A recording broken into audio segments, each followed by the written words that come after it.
उत्तर प्रदेश में 10 विधानसभाओं पर उपचुनाव होने हैं, जिसमें हमारी सीट जिस पर हम विधायक थे, जनपद अयोध्या की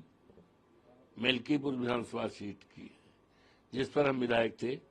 और मैंने जो है 12 जून को इस्तीफा दिया, जिस इस्तीफे को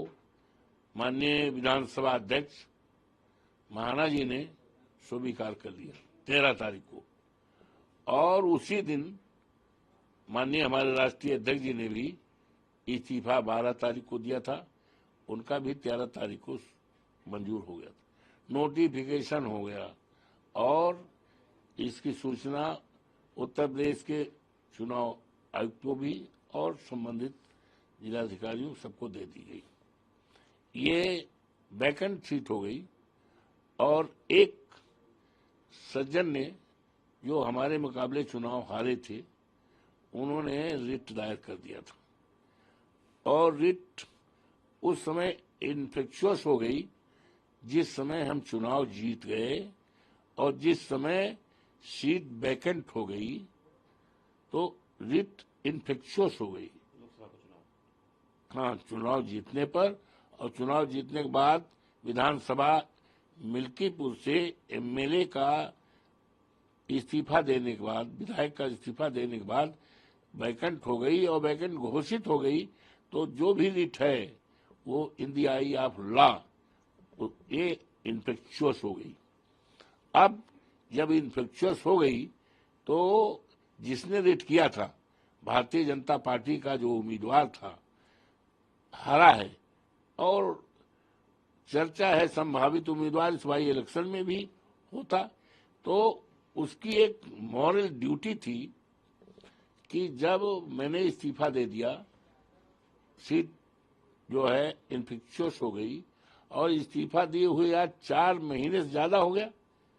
जोड़ लें आप, 13 जून को वो हुआ है,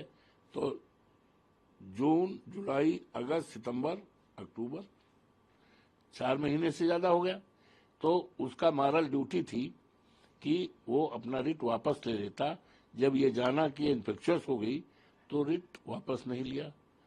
अब सुनते हैं रिट वापस ले रहे हैं, तो हमारी तो मॉरल विजय हो गई। और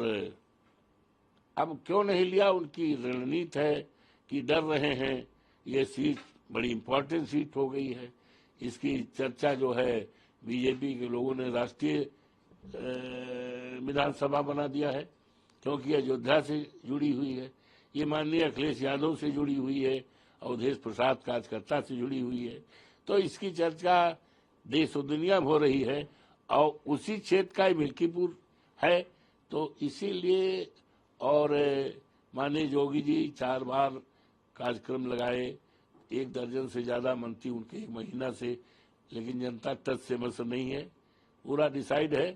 कि हमें तो समाजवादी पार्टी को जिताना है, साइकिल पर बटन दबाना है, इंतजारी केवल है चुनाव आयोग कब चर्चित घोषित करे, कब मौका मिले कि हम साइकिल के बटन दबा करके और अवधेश प्रसाद के बेटे अजीत प्रसाद को चुनाव ऐतिहासिक जीत करें, जिससे कि जिस तरह से अवधेश प्रसाद को जिताया तो देश और दुनिया में चर्चा हो रही है, उसी तरह से अजीत प्रसाद को जिताकर एक इतिहास बनाना चाहती है वहां की महान जनता, वहां के देवतुल मतदाता। तो ये डर है, इसलिए नहीं किया। और हमारे नेता ने कह ही दिया कल कि जंग जो टाला जंग हारा। माननीय अखिलेश जी ने कह दिया जो जंग टाला वो जंग हारा, तो वो हार गए हैं और हमारी नैतिक जीत हो गई है। निश्चित तौर से आने वाला चुनाव जो होगा बहुत बड़े वोटों से समाजवादी पार्टी जीतेगी। हमारा बेटा अजीत बहुत बड़े वोटों से एक इतिहास कायम करेगा, और क्षेत्र का विकास और निर्माण,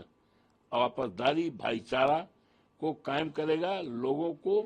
के बीच रह करके राजनीति नहीं करेगा, बल्कि सेवा करेगा, क्षेत्र का उत्थान और विकास करेगा, और ऊंचाई तक क्षेत्र को पहुंचाएगा।